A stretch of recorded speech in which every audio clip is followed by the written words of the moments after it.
Strong winds pushed through the area Saturday, leading to a number of power outages and other hazards. Wind gusts of 60 to 70 miles per hour were noted after the area experienced a number of tornado warnings, which stretched from the Riley, Leonardville, and Clay Center area to rural northeastern parts of Pottawatomie County.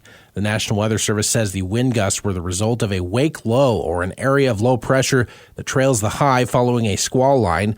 As a result, it knocked over several trees across the area, causing down power lines and road closures, including I-70, where a stretch was closed for several hours due to a number of blown-over semi-trucks. No injuries were reported in the area with Saturday's storms. Storms will be possible again Tuesday through Thursday as an active weather pattern remains in place. A Manhattan man is behind bars after he led authorities on a pursuit on the Kansas Turnpike this past weekend in a kidnapping investigation. According to the Kansas Highway Patrol, the Riley County Police Department requested assistance Friday morning locating 26-year-old Jonathan Maldonado, who had been reported as being armed and traveling eastbound on Interstate 70. The victim in the case had already escaped and was safe when the call came in. Troopers located Maldonado at the Topeka Service Center on the Kansas Turnpike, but he then fled toward Kansas City, where stop sticks were deployed, and he was eventually stopped after troopers used a tactical vehicle intervention to safely end the pursuit. Maldonado is jailed in Riley County on 9 total charges, including 3 counts of aggravated kidnapping, 2 counts of aggravated assault, and a single count of criminal threat. His bond set at $150,000. A Fort Riley man was injured Friday in a Dickinson County crash. The Kansas Highway Patrol says Junction City and Chapman police were in pursuit of a motorcycle driven by 28-year-old Jordan Rines just after 11:30 a.m. in a rural area south of K-18 near Chapman. The bike struck a Chapman Police Department vehicle driven by 45-year-old James Reynolds, who was not injured in the crash. Rines was transported to Stormont Vale Hospital in Junction City with minor injuries. He's currently held in the Geary County Jail without bond on a felony charge of flee and elude and a misdemeanor reckless driving charge. Riley County Police arrested a Manhattan man late last week on a warrant charging him with rape. Joshua Serrano is charged with the sexual assault of a mentally deficient victim, as well as aggravated sexual battery. His bond is set at $25,000. Serrano was not jailed at the time of the arrest report on Friday. Fort Riley hosted a ribbon-cutting ceremony Friday evening to celebrate the grand reopening of the 1st Infantry Division Museum.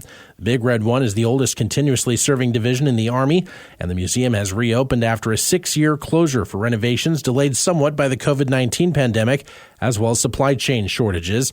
Director of Museums Dr. Robert Smith detailed some of the latest additions and says they were well worth the wait. We have an EOD guy digging up an IED in Iraq, and we have a Cordon knock diorama. And there also is a walk-through trench, World War I trench, complete with dampness, duckboards, and rats.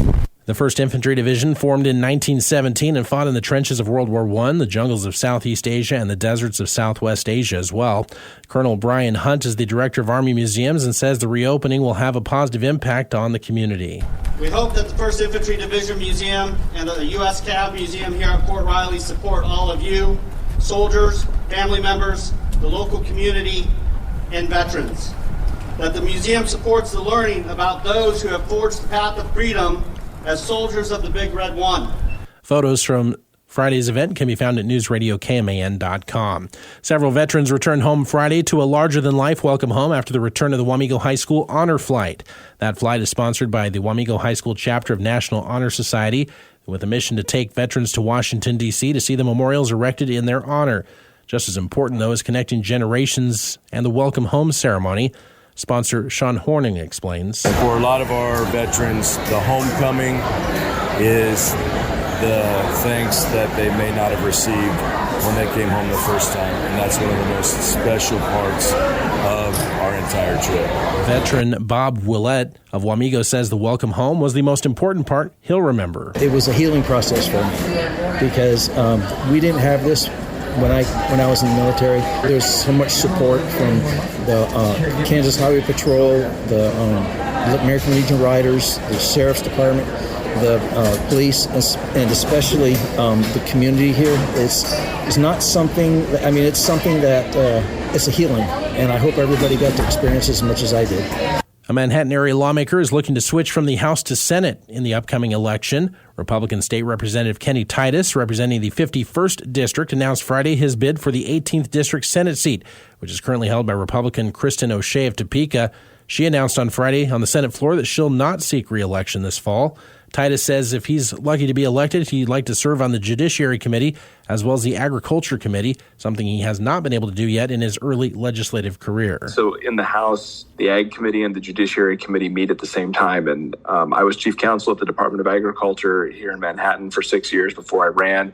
But I'm not able to touch a lot of those bills in the House side. But being in the Senate, there isn't the conflict with Judiciary, assuming the schedule stays the same. So I'm excited to have a chance to get back onto Ag Committee as well. Titus says he hopes to be someone who can reach across the aisles. One thing I've always been very intentional about is trying to solve problems, trying to get people to work together. I was elected chair of the freshman caucus in the House because those are the sort of things I do. I really try to focus on finding solutions, negotiating, working together. Titus was elected 2 years ago. Currently, there are no candidates to file for the 51st District.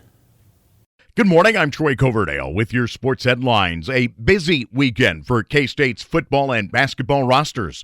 Washington selected Ben Sinnott with the 53rd overall pick of the NFL draft on Friday. Cooper Beebe then went with the 73rd overall to the Dallas Cowboys. The Rams made KT Levinson the 254th overall selection, a 7th rounder on Saturday, making him the third former Cat to be selected in the draft. 4 more players signed undrafted free agent deals in the hours after the draft. Hayden Gillum goes to the Bears, Randon Plattner to the Ravens, Khalid Duke to the Titans, and Phillip Brooks signs on with the Chiefs.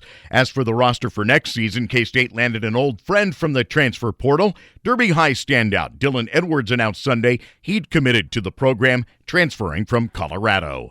K-State basketball, meanwhile, landed one, but appears to be losing another from its roster. Center Bay Fall committed to K-State Saturday. The former McDonald's All-American plans to transfer from Arkansas. But on Sunday, guard Day Ames announced that he was putting his name into the transfer portal after one season at K-State. Joe Tipton of On3 first to report the move via conversations with Ames' agent. Wensiel Perez hit a 2-run drive for his first Major League homer. Tigers over the Royals yesterday 4-1. The Royals now open a 3-game set with Toronto tonight at 6. Coverage on News Radio KMAN gets underway at 5:30. Have a great day. I'm Troy Coverdale.